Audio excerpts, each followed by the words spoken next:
Atlantis has always had a king. Now I need something more. But what could be greater than a king?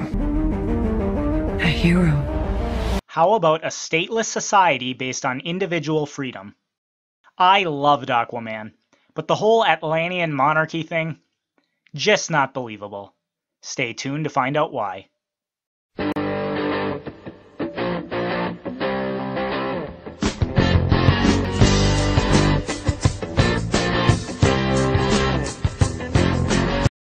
Hello everyone, this is My Two Cents. I hope everyone had a Merry Christmas and a Happy New Year. To start off 2019, let's talk about the recently released film Aquaman. I absolutely loved this film, and I think there are plenty of good points of discussion that stem from it. But first, if you haven't seen the movie yet, there will be spoilers. So if you don't want the movie ruined for you, stop watching now and come back after you've seen the movie.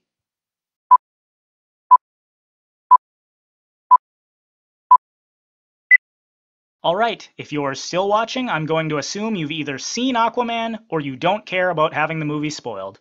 Let's get into it. So first, a very quick synopsis of the film. Arthur Curry is the son of a lighthouse keeper and an Atlantean queen named Atlanta. Yeah, real original name there. Despite being only half Atlantean, Arthur is mysteriously more powerful than most full Atlanteans, being able to swim at supersonic speeds, withstand direct hits from bullets and grenade launchers, and toss submarines around like they were toys. And oh yeah, he can talk to fish.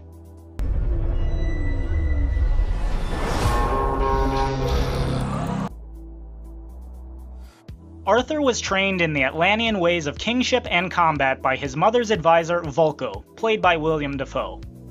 Although after coming to learn that his mother is dead, Arthur wants no part in Atlantis. However, Arthur's half-brother Orm is seeking to unite the Atlantean kingdoms and wage war against the surface world. Not wanting this to happen, smoking hot Atlantean princess Mira seeks out Arthur and begs him to come to Atlantis and challenge Orm for the throne. After a series of action-packed events, Arthur and Mira seek out the magical trident of Atlan, the first king of Atlantis. They discover that Arthur's mother, Atlanta, is actually alive, and with her help, Arthur claims the trident, defeating Orm, taking the throne of Atlantis, and ensuring that peace will reign on the surface and beneath the sea. Now, some quick points about the quality of the film itself. The action sequences in this movie are amazing. It's one of those films that you're really glad they didn't try to make 20 years ago, because without the current CGI capabilities, the movie wouldn't have been nearly as awesome as it was. My brother has come from the surface to challenge me for the throne! I call it an ass whooping. Of course, there's really only one reason to watch this film, and that's Atlantean goddess Mira, played by the hottie Amber Heard. I mean, when she first came on screen, I was like, giggity, giggity, giggity! I mean, could there possibly be a better reason for watching this movie? She's kind of like a sexy version of the Little Mermaid, without a tail, but since she's an Atlantean, that's kind of a moot point. Not to say that she wouldn't look sexy with a tail, because she absolutely would, but I'm rambling. Amber Heard is hot. Let's move on to the main points of discussion about this movie. The thing that first caught my attention when Arthur and Mira first visit Atlantis is how advanced of a society it is. They've got advanced technology, weapons, super cool looking buildings, and everything from a Star Trek type universe just underwater. Of course, this is a movie, so you really just have to hit that I believe button since Atlanteans have both science and magic on their side. But it's worth asking the question, how did Atlantis grow to be as advanced as it is? If history is any indicator, one would have to believe that the various factions of the Atlantean kingdom embrace free market economies and free trade amongst each other. But then, amongst all of this advanced society, another thing sticks out like a sore thumb. Despite being more advanced than the people on the land, the Atlantean kingdoms still operate under hereditary monarchy. And further, much like Black Panther, the throne can be taken from the current king simply by engaging in ritual combat. This is a key point of the film, as this is how Arthur ultimately takes the throne from Orm.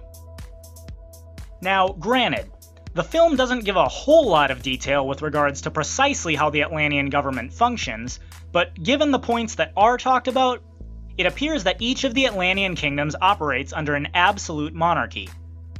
Each of the various kings appears to have total control over the kingdom. I mean, Arthur's mother was executed, or as we learn later in the film, attempted to be executed, solely because the King of Atlantis didn't like that she had a kid with a surface dweller. Doesn't sound like a kingdom where individual freedoms and rights are respected. But given this, it's also doubtful that Atlantis has the free markets and free trade that would be necessary for them to achieve the level of advanced society that they have. For this reason, it's just not believable that Atlantis would be as advanced of a society as it is. Now, granted, there are at least 7 kingdoms within Atlantis, and so this serves as a sort of check against the powers of the other kings. Part of the plot of the movie is that Orm needs to either convince the other kings to join him in his war against the surface world, or take their power by force, making him the so-called Ocean Master. But by the time the movie is nearly over and Arthur faces Orm for the second time, Orm has all but secured the title of Ocean Master. This is a lesson that the history of the United States illustrates very well. It is in fact possible to limit the power of government through checks and balances. However, this only works for so long. Government leaders, like everyone else, are self-interested, and so when given special authority that other citizens don't have, they inevitably use that authority to further their own interests, seeking to remove the checks and balances that limit their power.